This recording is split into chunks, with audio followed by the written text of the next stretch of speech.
بسم اللہ الرحمن الرحیم۔ اردو برائے جماعت چہارم۔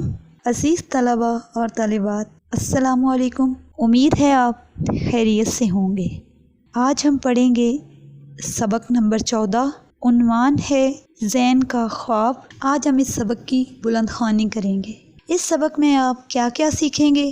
سبق کا تعارف، بلند خوانی، مشکل الفاظ کے معنی، غلط فکرات کی درستی، مترادف الفاظ اور مضمون نویسی۔ عزیز طلباء اور طالبات، سب سے پہلے سبق کا تعارف۔ زین کون سی جماعت کا طالب علم تھا؟ اسے کن چیزوں کے بارے میں پڑھنے کا شوق تھا؟ زین اسکول کی لائبریری سے کیا لایا؟ زین نے کتاب کہاں بیٹھ کر پڑھنا شروع کی؟ زین کس کے متعلق سوچنے لگا؟ زین کی آنکھ جب شور سے کھلی تو اس نے کیا دیکھا؟ سامنے والی دیوار کن اینٹوں سے بنی ہوئی تھی؟ اسے کون سی تصویر یاد آئی؟ زین گھبرا کر کہاں چھپ گیا؟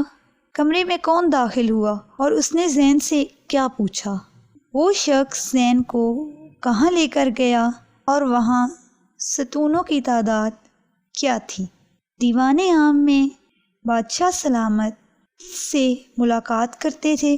شیش محل کس چیز سے بنا ہوا تھا؟ دیوان خاص میں بادشاہ سلامت کن لوگوں سے ملاقات کرتے تھے؟ شاہی قلعے کے کتنے دروازے ہیں اور کس نے بنوائے؟ زین نے بادشاہ کی خوابگاہ میں کیا کیا؟ زین کو کس نے جگایا؟ اب ہم سبق کی بلند خوانی کریں گے۔ عنوان زین کا خواب، صفحہ نمبر ہے 80۔ زین چوتھی جماعت کا طالب علم ہے اور اسے پرانی عمارتوں کے بارے میں پڑھنے کا بہت شوق ہے۔ ایک دن زین اسکول کی لائبریری سے ایک بہت دلچسپ کتاب لے کر آیا۔ اس کتاب میں لاہور کی تاریخی عمارتوں کے بارے میں دلچسپ معلومات تھیں۔ زین نے اپنے کمرے کی کھڑکی کے پاس بیٹھ کر کتاب پڑھنا شروع کی۔ تھوڑی دیر بعد زین نے کتاب بند کی اور آنکھیں بند کر کے شاہی قلعے کے متعلق سوچنے لگا۔ ابھی زین اپنی سوچوں میں گم تھا کہ اسے شور کی آواز آئی۔ زین نے آنکھیں کھولیں تو ایک دم چونک گیا کیونکہ وہ اپنے کمرے میں نہیں تھا۔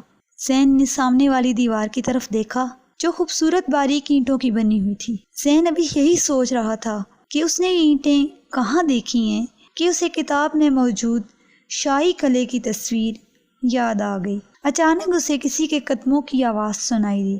زین نے گھبرا کر ادھر ادھر دیکھا اور ایک بڑے گلدان کے پیچھے چھپ گیا۔ کمرے میں ایک شخص داخل ہوا جس نے چوغا پہنا ہوا تھا۔ زین کو اس شخص کا لباس اتنا عجیب لگا کہ اسے دیکھنے کے لیے گلدان کے پیچھے سے باہر نکل آیا۔ اس شخص نے زین سے پوچھا، تم کون ہو؟ زین نے خوف سے کانپتے ہوئے کہا، میں زین ہوں۔ میں اپنے کمرے میں سو رہا تھا کہ اچانک میری آنکھ اس کمرے میں کھلی۔ اس شخص نے مسکراتے ہوئے کہا، گھبراؤ نہیں، میں بادشاہ اورنگزیب کا وزیر ہوں اور تم اب بادشاہ سلامت کے مہمان ہو۔ چلو میرے ساتھ، میں تمہیں محل کی سیر کراتا ہوں۔ وزیر زین کو لے کر ایک بڑے دالان میں پہنچا جہاں بہت سارے ستون تھے۔ زین نے ستون گنے تو ان کی تعداد 40 تھی۔ یہ دالان سنگ مرمر سے سجا ہوا تھا اور یہاں کچھ لوگ موجود تھے۔ وزیر نے زین کو بتایا کہ یہ دالان دیوان عام کہلاتا ہے اور یہاں بادشاہ سلامت عوام سے ملاقات کرتے ہیں۔ اس کے بعد وزیر زین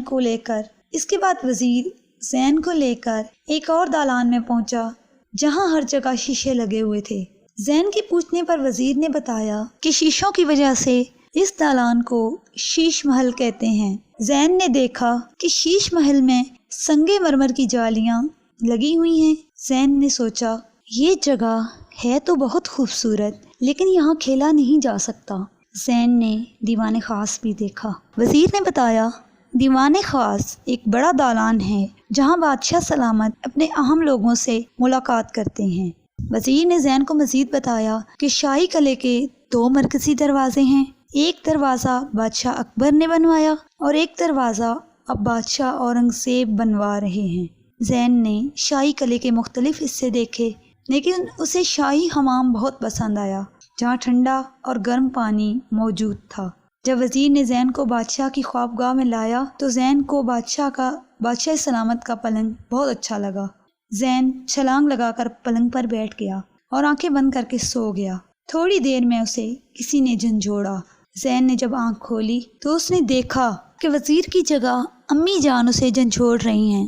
زین مسکرایا اور امی کو اپنے خواب کے بارے میں بتایا۔ عزیز طلباء اور طالبات، آج ہم نے سبق زین کا خواب پڑھا۔ اس میں کچھ اہم عمارتوں کا ذکر ہوا ہے، تو اب ہم ان کے بارے میں پڑھتے ہیں کہ یہ عمارتیں جو کہ قلعہ لاہور کے اندر واقع ہیں، یہ کس نے تعمیر کروائیں اور کب تعمیر کروائیں۔ قلعہ لاہور، جسے شاہی قلعہ بھی کہتے ہیں، صوبہ پنجاب کے تاریخی شہر لاہور میں واقع ہے۔ شاہی قلعے کو 1567 میں بادشاہ اکبر نے دوبارہ تعمیر کروایا۔ 1631 میں شاہ جہان نے خوبصورت شیش محل تعمیر کروایا اور 1645 میں اس نے دیوان خاص تعمیر کروایا، جس میں بادشاہ اپنے وزیروں، مشیروں اور دوسرے راجاؤں، مہاراجوں سے ملاقات کرتا تھا۔ 1674 میں اورنگزیب نے قلعے کا عظیم الشان مرکزی دروازہ تعمیر کروایا، جسے عالمگیری دروازہ کہتے ہیں۔ دیوان عام کا شمار قلعہ کی قدیم عمارات میں ہوتا ہے، جسے بادشاہ اکبر نے تعمیر کروایا ہے۔ اس کی چھت ستونوں کے درمیان سہارے سے کھڑی ہے۔ غلط فقرات کی درستی۔ درست فقرات بنانے کے اصول۔ الفاظ کا املا درست ہونا چاہیے۔ اگر فاعل مذکر ہو تو فعل بھی مذکر ہوگا، اگر فاعل مؤنث ہو تو فعل بھی مؤنث ہوگا، اگر فقرے میں فاعل واحد ہو تو فعل بھی واحد ہوگا، اگر فاعل جمع ہو تو فعل بھی جمع ہوگا۔ دو ہم معنی الفاظ جملے میں ایک ساتھ استعمال نہیں ہوتے۔ فقرے میں مذکر کو مؤنث اور مؤنث کو مذکر لکھنا غلط ہے۔ لفظ ہر، ہمیشہ، واحد اس کے ساتھ آتا ہے۔ محاورات میں کسی قسم کی تبدیلی نہیں کی جا سکتی ہے۔ عزیز طلباء اور طالبات، آپ کی کتاب اردو قواعد و انشاء کے صفحہ نمبر 48 پر کچھ فقرات دیے گئے ہیں جو آپ نے یاد کرنے ہیں۔ مترادف الفاظ کی تعریف۔ ایسے دو لفظ جو ایک جیسے معنی رکھتے ہوں ہم معنی یا مترادف الفاظ کہلاتے ہیں۔ مثلا آغاز کا مترادف ابتدا۔ دونوں کے جو معنی ہیں وہ ایک جیسے ہیں۔ آب اور پانی، یعنی کہ آپ کو پانی کو کہتے ہیں، تو یعنی کہ ایسے الفاظ جن کے معنی ایک دوسرے کے ساتھ ملتے جلتے ہوں وہ مترادف الفاظ کہلاتے ہیں۔ عزیز طلباء اور طالبات، آج ہم پڑھیں گے مضمون نویسی کے بارے میں۔ مضمون کسے کہتے ہیں؟ مضمون کا عنوان کیا ہو سکتا ہے؟ کیا مضمون نویسی ایک فن ہے؟ اور مضمون لکھنے کا طریقہ کیا ہے؟ کسی بھی موضوع یا عنوان پر خیالات کا اظہار تحریری طور پر کرنا مضمون نویسی کہلاتا ہے۔ مضمون کا عنوان کوئی شخص، جگہ، چیز، کوئی اہم دن، کوئی عام خیال، کوئی خاص واقعہ ہو سکتا ہے۔ مضمون نویسی ایک فن ہے، اور کوئی بھی فن مسلسل مشقت اور محنت کے بغیر حاصل نہیں ہو سکتا۔ مضمون نویسی کے لیے مندرجہ ذیل اصولوں کا خیال رکھنا چاہیے۔ سب سے پہلے مضمون کے عنوان سے متعلق تمام خیالات کو ایک خاص ترتیب دیں۔ مضمون کو ہمیشہ پیراگراف میں لکھیں اور ایک بات کو بار بار نہ دہرائیں۔ مضمون میں اپنے خیالات کا اظہار سادہ اور عام فہم انداز میں کیجیے۔ مضمون خوش خط لکھیے تاکہ آسانی سے درست طور پر پڑھا اور سمجھا جا سکے۔ مضمون مکمل کرنے کے بعد ایک دفعہ ضرور پڑھیے تاکہ املا کی غلطیاں درست کی جا سکیں۔ گھر کا کام۔